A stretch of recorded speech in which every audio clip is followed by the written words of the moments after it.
It was a Saturday night. November 12th, 2022. The kind of night when you can feel winter coming. The air was cold and sharp, the kind of cold that makes you pull your jacket tighter. 20-year-old Madison Harper was at her best friend's apartment in Portland, Oregon. They'd spent the evening doing what 20-year-olds do, watching movies, eating takeout, scrolling through social media, laughing about nothing in particular. At 9:47 p.m., Madison's phone buzzed, a text from her boyfriend, Tyler. "Where are you? Thought you were coming over tonight?" Madison looked at the message and smiled. She'd completely forgotten. She'd told Tyler she'd stop by after hanging out with her friend Sarah. She stood up from the couch, grabbed her black North Face jacket, and slung her purse over her shoulder. "I gotta go," she told Sarah. "Tyler's waiting for me." Sarah looked up from her phone. "You want me to walk you to your car? It's pretty dark out." Madison waved her off. "I'm parked right outside. I'll be fine." She opened the door, stepped into the hallway, and turned, back with a smile. "Be right back if I forget anything," she said. Sarah laughed. "You always forget something." Madison pulled out her phone and sent a quick text to Tyler. "Be right back. Leaving Sarah's now. Love you." The message was delivered at 9:51 p.m. That was the last time anyone heard from Madison Harper. Tyler Martinez. E stared at his phone. 51 p.m. "Be right back." Sarah's apartment was only 12 minutes from his place, maybe 15 if she hit traffic, but at 10 p.m. on a Saturday, there was no traffic. By 10:15, he sent another text. "You okay? Getting worried." No response. By 10:30, he called, straight to voicemail. He called again and again. At 10:47 p.m., Tyler drove to Sarah's apartment himself. Madison's car was gone. He knocked on Sarah's door. She answered, still in her pajamas, confused. "Madison left almost an hour ago," Sarah said. "She was heading to your place." Tyler felt his stomach drop. "She never showed up." Sarah's face went pale. "What do you mean she never showed up? She texted you, right?" "Yeah, at 9:51. She said, 'Be right back.'" They both stood there in the hallway, looking at each other, realizing that something was very, very wrong. Sarah grabbed her phone and called Madison. Voicemail. Tyler called again.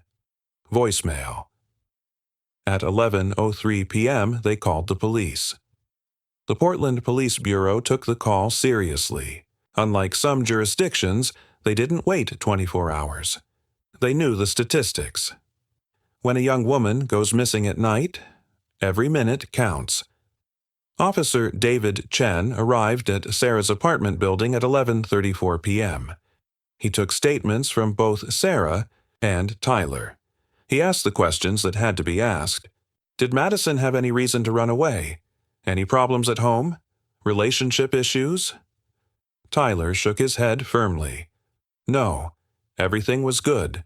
We were good. She was happy." Any history of mental health issues? Depression? Suicidal thoughts? "No," Sarah said. "Madison's the most positive person I know. She wouldn't just disappear." Officer Chen asked for Madison's phone number. He requested an emergency ping from her cell carrier. The result came back 20 minutes later. Madison's phone had last pinged off a cell tower at 10:02 p.m., approximately 3 miles from Sarah's apartment, in the opposite direction from Tyler's place. She hadn't been heading to her boyfriend's house. She'd been heading somewhere else. At 6:47 a.m. Sunday morning, a jogger running along the Springwater Corridor Trail made a discovery that would change everything. A car, parked at an odd angle on the side of the trail access road, driver's door open, engine off, keys still in the ignition. A silver 2019 Honda Civic. The jogger called 911. Police ran the plates. The vehicle was registered to Madison Harper. Detective Laura Simmons arrived on scene at 7:15 a.m. She'd been briefed on Madison's disappearance during the night shift handoff. Seeing the abandoned car sent a chill down her spine.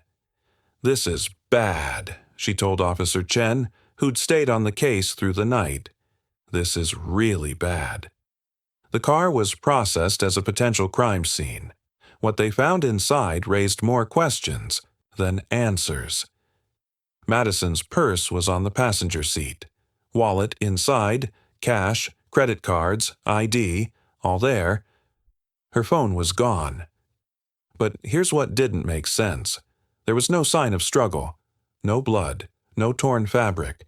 The car wasn't damaged. It looked like Madison had simply parked, opened the door, and walked away. Except she hadn't walked away voluntarily. Detective Simmons knew it in her gut. By Sunday afternoon, investigators had pulled surveillance footage from every camera within a 2-mile radius of where the car was found.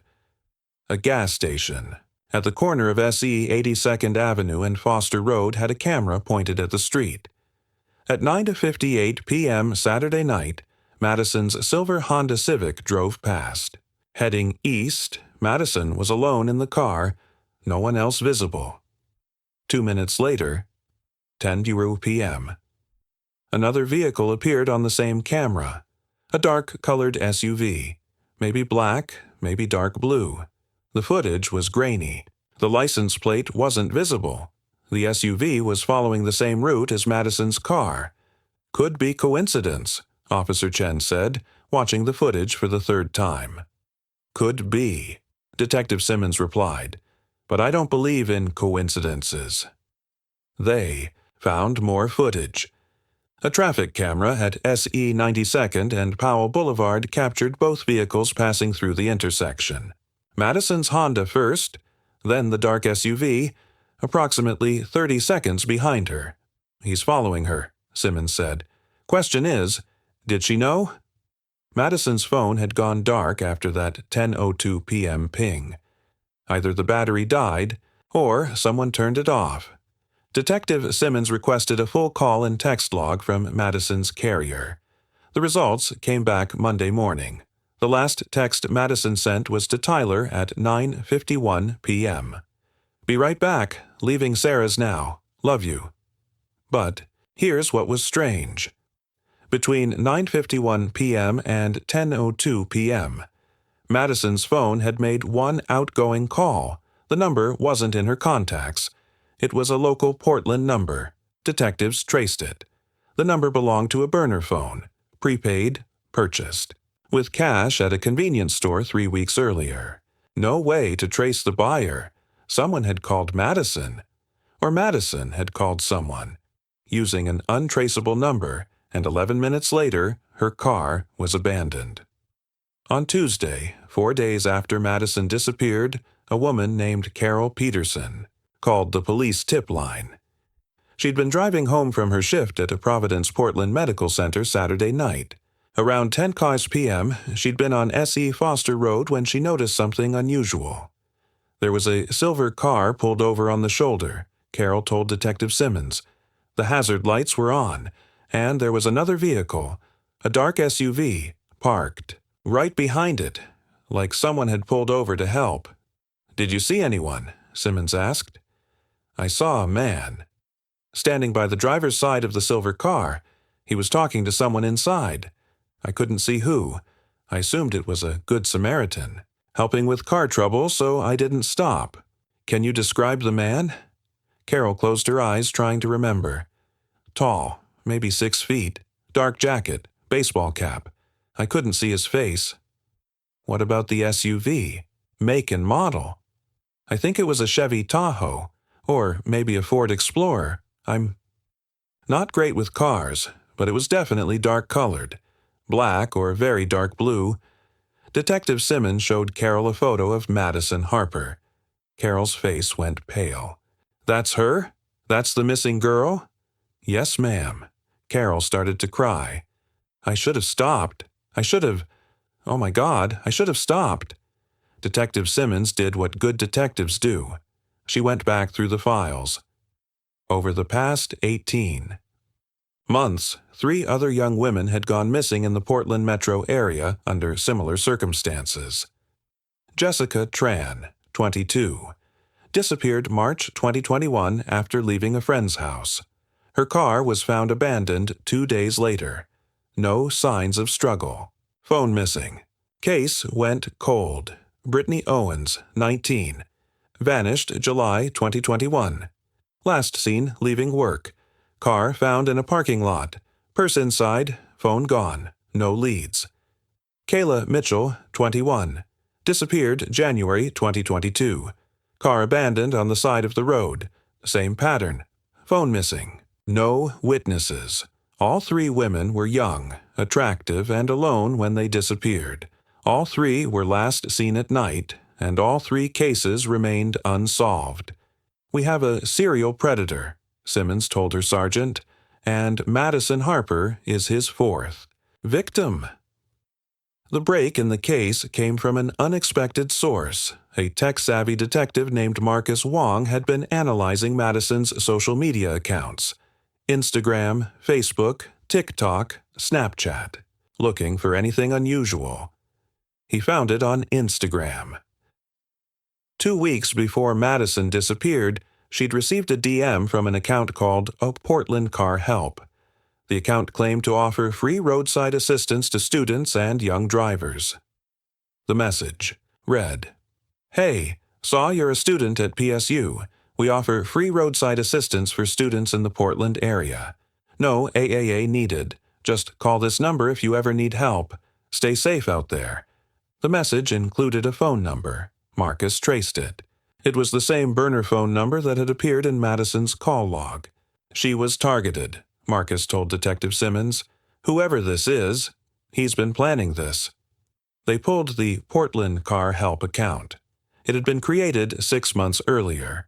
It had sent similar messages to over 40 young women in the Portland area. 3 of them were Jessica Tran, Brittany Owens, and Kayla Mitchell. The predator had been hunting online, establishing trust, waiting for the right moment. The FBI got involved, Cybercrimes Division. They traced the Instagram account through IP addresses, device fingerprints, and metadata. It led them to a 34-year-old man named Derek Matthews. He worked as a mechanic at an auto shop in Gresham. No prior criminal record, lived alone, kept to himself. On November 22, 2022, 10 days after Madison disappeared, federal agents and Portland police raided Derek Matthews' residence. What they found was a house of horrors. In the basement, surveillance equipment, dozens of printed photos of young women. Madison Harper's photo was pinned to a corkboard. In the garage, a dark blue Chevy Tahoe. License plates removed, and in a locked storage unit registered under a fake name. They found Madison's phone and the phones of Jessica Tran, Brittany Owens, and Kayla Mitchell. But they didn't find the women. Derek Matthews sat in the interrogation room, silent, smirking. Detective Simmons sat across from him.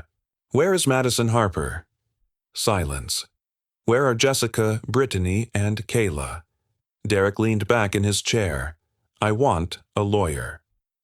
The interrogation ended. Derek Matthews was charged with 4 counts of kidnapping. The district attorney wanted to charge him with murder, but without bodies. It was legally complicated. Days turned into weeks.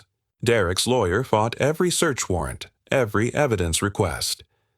And then, on December 8, 2022, a hiker in the Columbia River Gorge made a grim discovery. Shallow graves, 4 of them: Madison Harper, Jessica Tran, Brittany Owens, Kayla Mitchell. All 4 women had been found. Derek Matthews went to trial in September 2023. The evidence was overwhelming. Digital forensics linked him to the Instagram account. Surveillance footage placed his vehicle near each victim's abandoned car. DNA evidence tied him to the burial site. The prosecution laid out his pattern. He'd target young women online, gain their trust, disable their cars remotely using his mechanic skills, offer roadside assistance, and when they were vulnerable and alone, he'd strike. On October 15, 2023, Derek Matthews was convicted on 4 counts of first-degree murder. He was sentenced to life in prison without the possibility of parole. Madison Harper's family, her parents, her younger sister, her boyfriend, Tyler, they all sat in the courtroom as the verdict was read. Tyler held Madison's mother's hand. They cried together. She texted me, "Be right back," Tyler said later in an interview. 3 words, that's all, and I never saw her again. Madison's case led to changes. Oregon passed legislation requiring better tracking of burner phones. Social media companies implemented stricter verification for accounts offering services to young people. But for Madison's family, none of that brings her back. I spoke with Detective Laura Simmons in 2024, 2 years after Madison's disappearance. The hardest part, she told me, is knowing that Madison did everything right. She told her friend where she was going. She texted her boyfriend. She wasn't reckless. But this predator, he was patient, he planned, he waited for the perfect moment. She paused. And that's what scares me most. There are more like him out there, hunting, waiting. Madison Harper was 20 years old. She was a student at Portland State University studying graphic design. She loved hiking, photography, and her golden retriever named Sunny. She texted, "Be right back" to her boyfriend on a Saturday night, and she never came back. Her story is a reminder that evil doesn't always announce itself. Sometimes it waits in the shadows, patient, methodical, until the moment is just right.